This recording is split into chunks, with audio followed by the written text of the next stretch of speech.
Antique piano value, brands, identification and price guide. Do you have a piano gifted from your great-grandfather to your late grandpa lying around the house?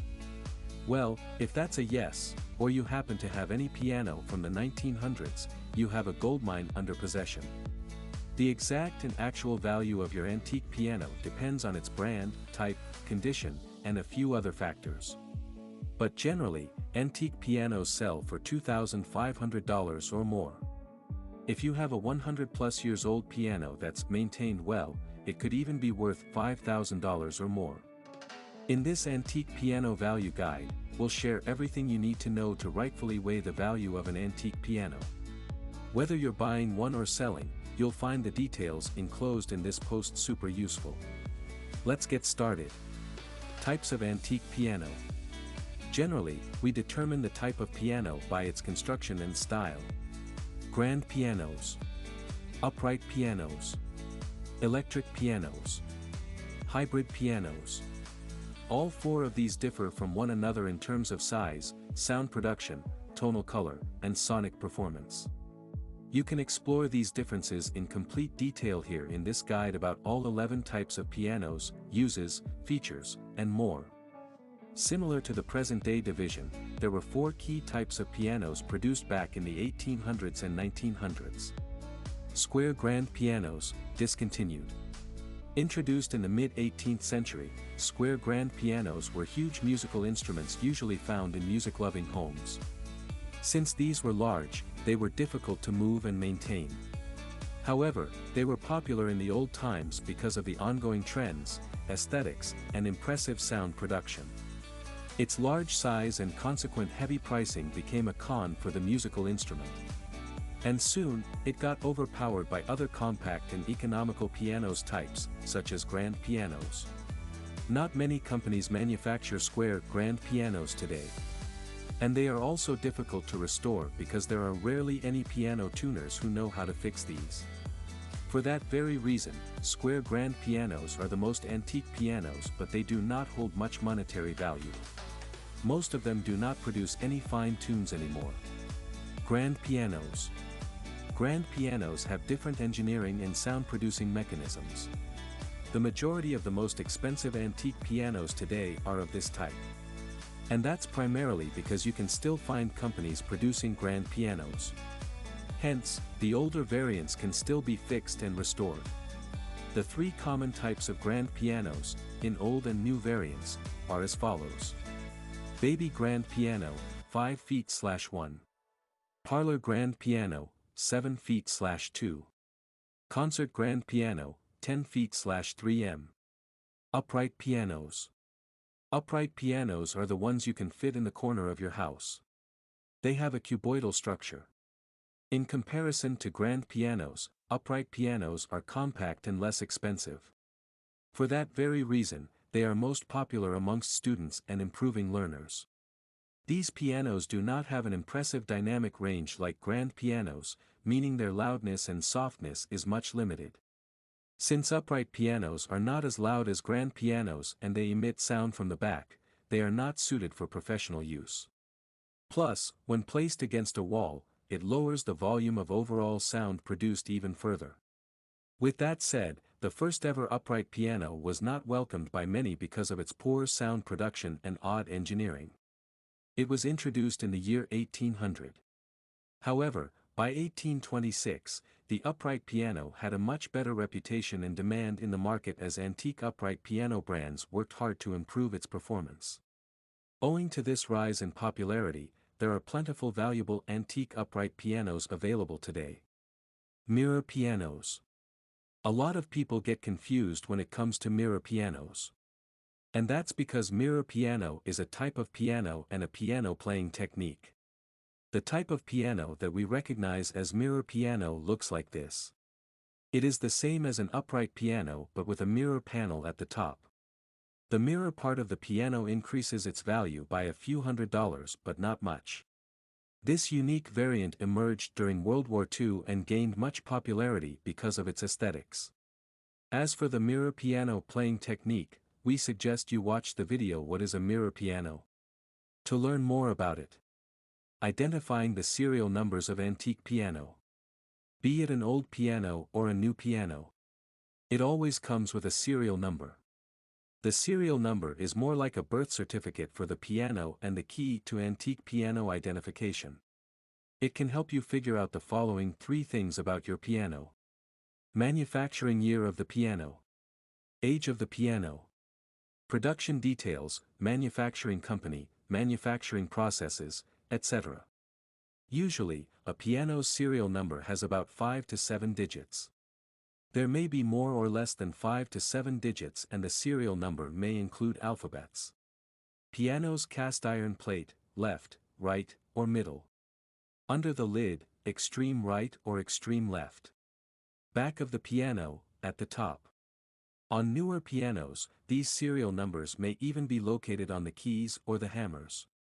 So, for pianos as old as 25 years or less, you can look for the serial numbers on keys and hammers too. Also, it may be difficult to locate the serial number on a piano manufactured in 1850 or earlier. Assessing antique piano value. Generally, a piano loses value with age. That's because its structure starts to weaken, and the sound-producing mechanism inside begins losing its efficiency.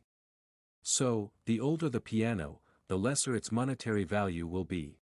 However, if it's a limited edition or comes from a high-end brand, there's a chance it could have an exceptional worth.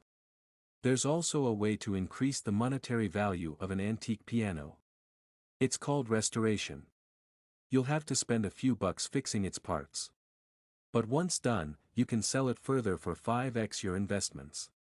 With that said, below we'll be sharing the 3 prime factors that affect an antique piano's value.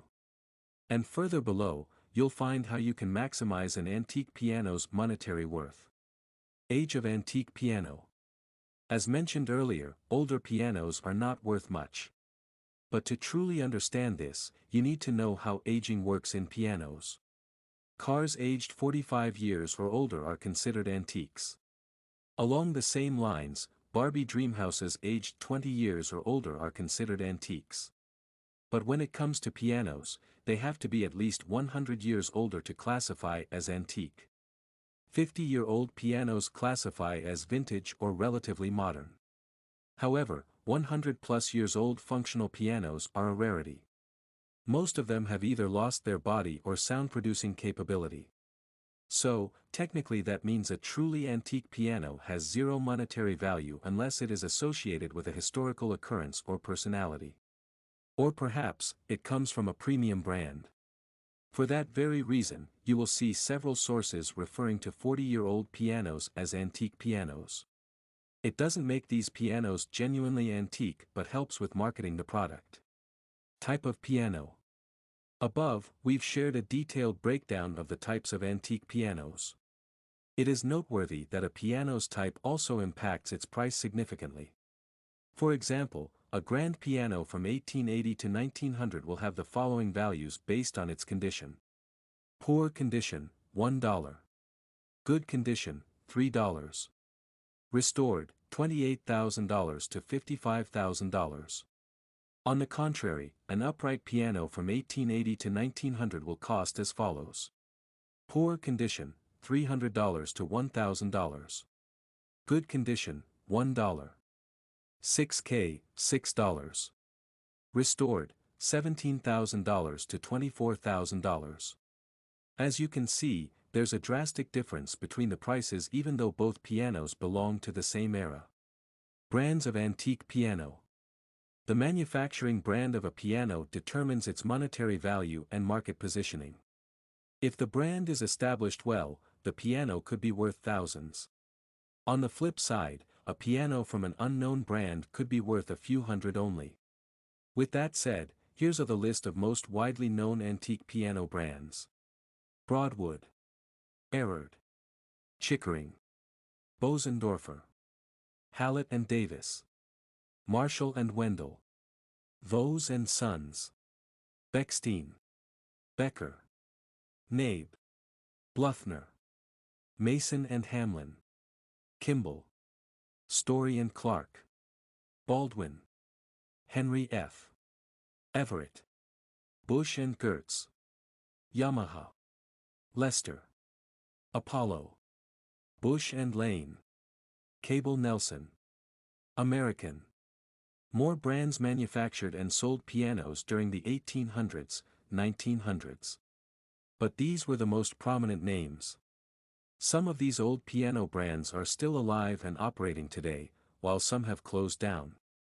Pianos from brands that have closed down have a higher value, especially if the brand was known for producing top-notch or expensive products. But those that come from lesser-known names hardly have any value. On that note, here's a quick glimpse of how the brand affects the price of a piano. For a piano from a premium brand like Steinway & Sons, the pricing depreciates in the following ways. 5 to 10 years, $60,000 to $90,000. 10 to 20 years, $45,000 to $70,000. 20 to 30 years, $40,000 to $60,000. 40 plus years, $1,000 to $15,000. For moderately priced brands like Yamaha and Kawai, the antique piano prices are as follows. 10 to 20 years, $2,000 to $20,000. 20 to 30 years, $5,000 or less. 30 plus years, $400 or less. Old or antique pianos that come from companies that no longer exist can be priced up to $5,000. In this case, the condition factor becomes the primary price determining factor. Condition of your antique piano. The condition of an antique piano impacts its pricing quite a lot. In some cases, it is the only value determining factor. For example, an old piano can have all the best attributes. It could be a 75-year-old grand piano from the best piano-making company but still cost $500 due to the scratches, dents, and visible damages on its body. Here's how you can evaluate the condition and consequent worth of your old piano. Mint condition. If an antique piano is in mint condition, it is probably restored. Restoration basically refers to the process of rebuilding the insides of the piano and refining its exterior body. As a result of the restoration, it looks and works like a new piano. Excellent. An antique piano that's genuinely cared for and well-maintained usually appears to be in excellent or almost mint condition. It means that you can tell it's old but not overused. It doesn't have any scratches or blemishes and works perfectly well. Good condition. An antique piano in a good condition works fairly well. However, its body may have a few scratches or blemishes. Or the body may be dirty. But there are no major mechanical problems with the piano. Fair/okay condition. A fair condition piano will play okay tunes. It will not give you the most melodious output. And that's because it has a mechanical defect. The body of an okay condition antique piano may have visible dents, damages, scratches, and blemishes. It may even have a minor broken piece, such as a key. The sight of this piano tells that it needs professional repair. Poor condition. An antique or vintage piano is not worth buying if it is in a poor condition.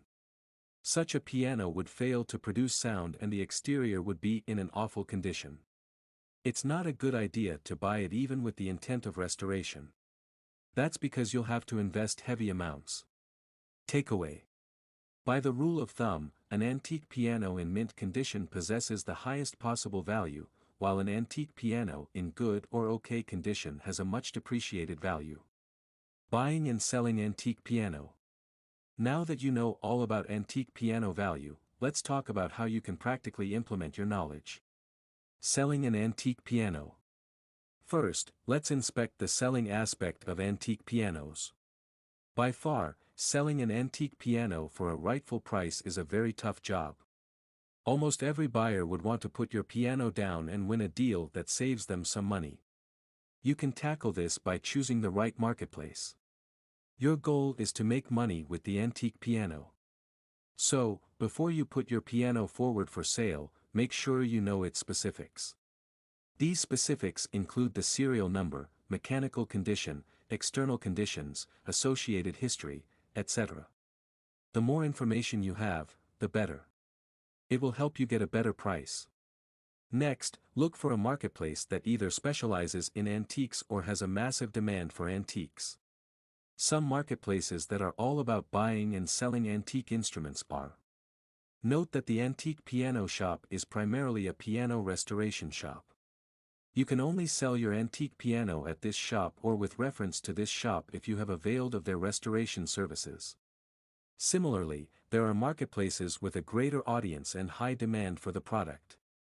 But these platforms have a lesser understanding of the true value of antiques. Here are some examples of these marketplaces: eBay, Craigslist, Etsy, Amazon. Although you can quote a price of your choice and sell your piano as you desire, there's little chance you'll get the actual value. That's because people shopping on these marketplaces do not have huge budgets or proper understanding. If you have an exceptional antique piano in your possession, we also recommend contacting your local museum to consider buying it from you. In case you're wondering what makes an antique piano exceptional, it's associated with a major historical occurrence. Buying an antique piano. Here comes the easier of the two, i.e. buying an antique piano.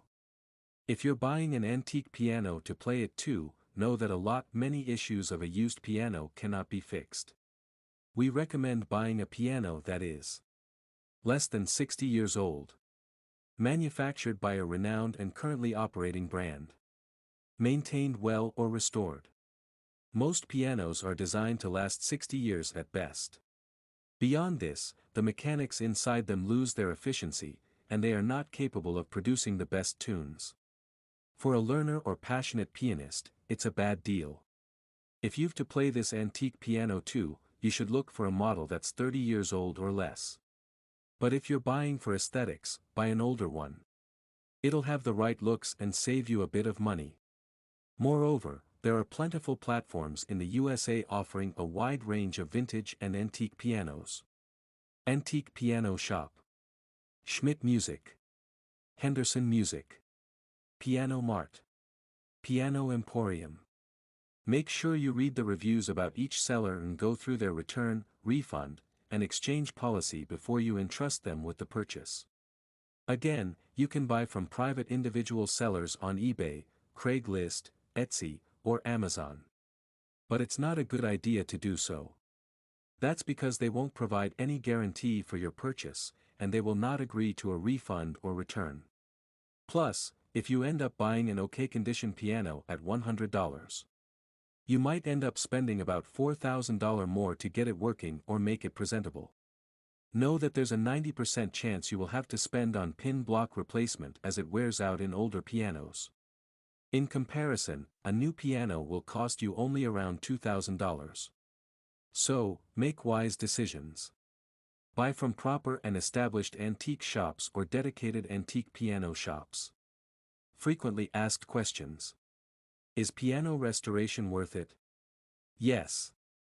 If you're looking to acquire the best value of your belated grandparents' treasured piano, restoration is 100% worth it. Whether you choose to keep or sell your antique piano, it will add to its value in the long run. How much is a 40-year-old upright piano worth? Generally, a 40-year-old upright piano is worth $500 to $1,500 if it is in good condition. If it is in mint condition and comes from a good brand, it can be worth a lot more. Can I sell my old piano with ivory keys? No. Selling, buying, or trading pianos with ivory keys is not legal within the boundaries of the USA. How do you identify an ivory piano key? We recommend using an ultraviolet torch to detect whether the keys of your piano of ivory. When you shine the torch on the keys, and they reflect back bright white or violet blue light, it means the keys are made up of ivory. If the keys are made up of some other material, they'll show a completely different reaction. What should I ask when buying an old piano? When buying an old piano, you should ask about the following. Why is the owner selling the piano? Did they maintain the piano regularly? If so, how? Who plays the piano? How many times did they move the piano? These 4 critical questions will give you an idea of how the owner treats their piano and what you can expect in terms of quality and condition. You can ask more if they help you get a better idea. Conclusion. If you own an antique piano, we hope you've used the above factors to estimate the price of your piano. And if you're planning to buy one, we hope you've got a lead about how to buy an antique piano and where to buy an antique piano. With that said, here's a quick recap of the factors that affect antique piano value. Age. Type. Brand. Condition. Scroll up to browse the details for each aspect. If there's anything more you'd like to know about antique piano value, please let us know in the comments below. We'll get back to you as soon as possible.